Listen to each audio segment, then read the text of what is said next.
Welcome to the AFR Saints channel, where we provide you daily content on your favorite team, the New Orleans Saints. Do us a favor and hit that subscribe button. Be sure to leave your comments below and smash that like button. Who dat?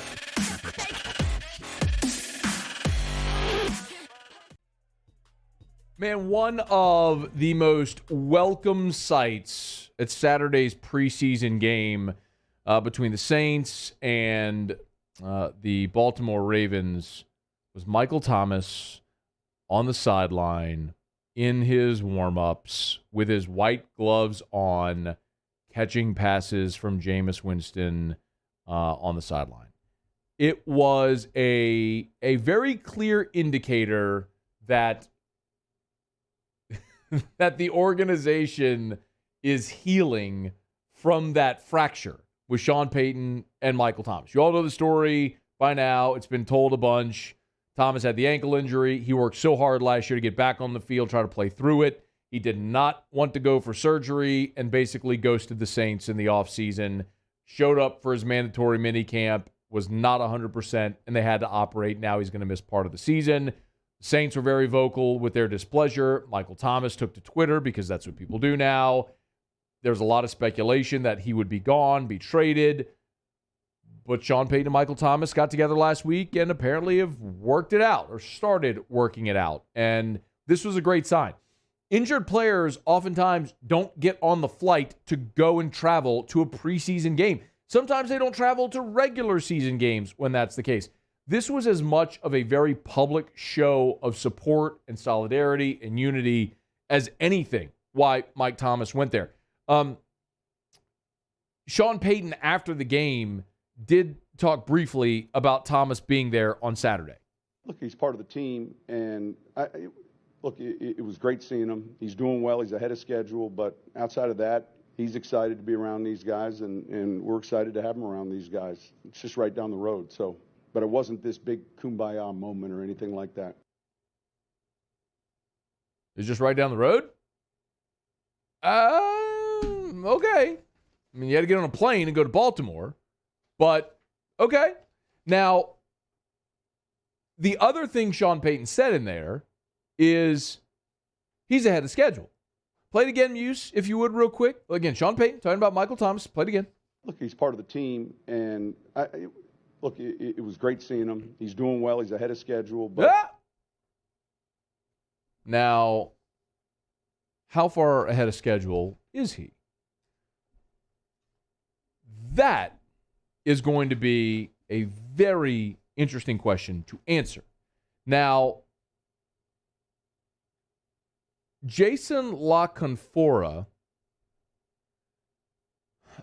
did tweet earlier today, and Jason LaConfora of, I always forget their affiliations, is he, well, he's now, I think he was with CBS. Now he's with,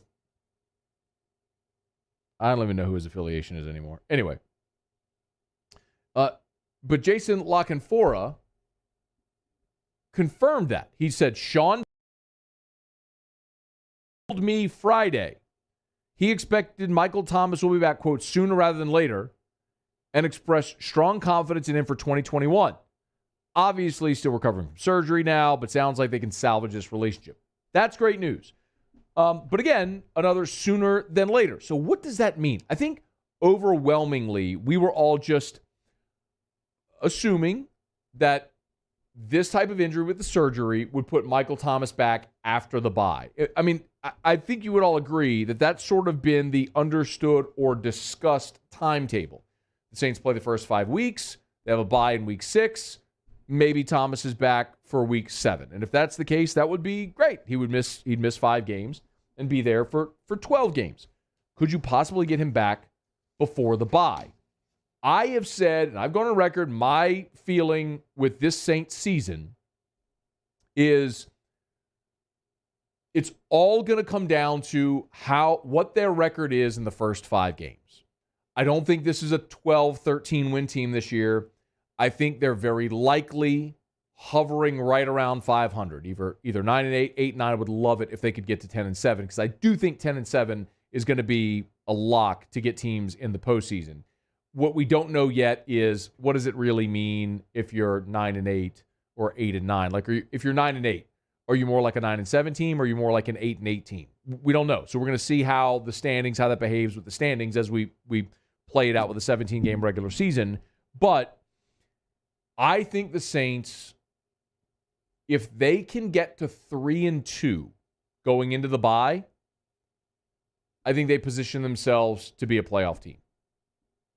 I'm not saying that's easy. I think they're going to lose week 1 at home against Green Bay. Week 2 in New England is a pick'em, and I hope they can win that one. I just don't know how good New England's going to be. You come home.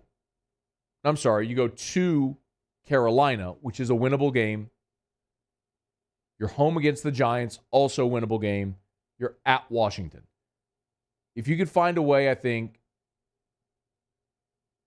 if you could find a way to get to 3-2 in that stretch. You go into your bye, even if you come back, you lose to Seattle on the road, you're 3-3, and at that point, you get Onyemata back, and you are whole again at 500 with 11 games to play.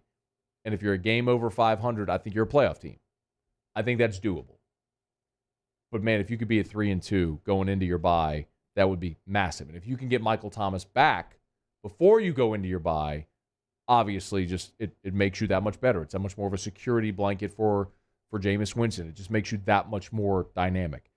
But in the meantime, with Michael Thomas out, it's massively important to develop depth, which is why it was so good to see Marquez Callaway on Saturday play the way he did. We've speculated that he could be that guy, but Marquez Callaway went out and had 3 receptions on the opening drive, even though he was the number 1 receiver and everybody knew he was going to get it.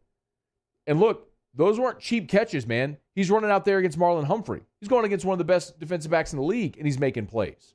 So that gives you confidence that you ask him to go be a 2 or a 3, he can be that guy for you. Where is Traquan Smith? Hopefully he gets healthy and is out there and ready to roll, but you know my feeling on that by now. Talked about it last week. I've washed my hands clean of Traquan. If he gives you anything, awesome. I'm not expecting. I just have no expectation of him anymore. You get Deontay Harris back, likely week 3 if he serves a 2-game suspension. And then the other guys that we've seen out there made some positive plays. Lil Jordan Humphrey caught the touchdown pass. It was a beautiful ball. He also dropped the first pass of the game that Taysom put right in his mitts. The interception that Jameis threw went off of Lil Jordan Humphrey's hands. I mean, that's been the bugaboo as of right now. How about Juwan Johnson? Like, this is my point about Sean Payton. Regardless of what receivers are there, I just need pass catchers. He's going to throw the ball at Alvin Kamara. Adam Troutman, I don't think had a target the other day on Saturday, but he's going to be part of this passing game. How about Juwan Johnson? I mean, Juwan Johnson had a 38 and a 33-yard reception. I don't have it right in front of me, but they better stop throwing that kid the ball because, you keep putting him on display. If he's not going to make the team, you're opening up sign him to the practice squad. Someone else is going to snatch him up. But that's another great option at tight end. I mean, I think you can look at what Sean Payton's going to do, and he likes to keep 3 tight ends. Troutman's going to make it.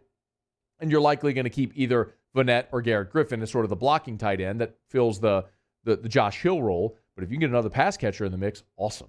I mean, Juwan Johnson is a receiver. It's a mismatch flexed out against a linebacker.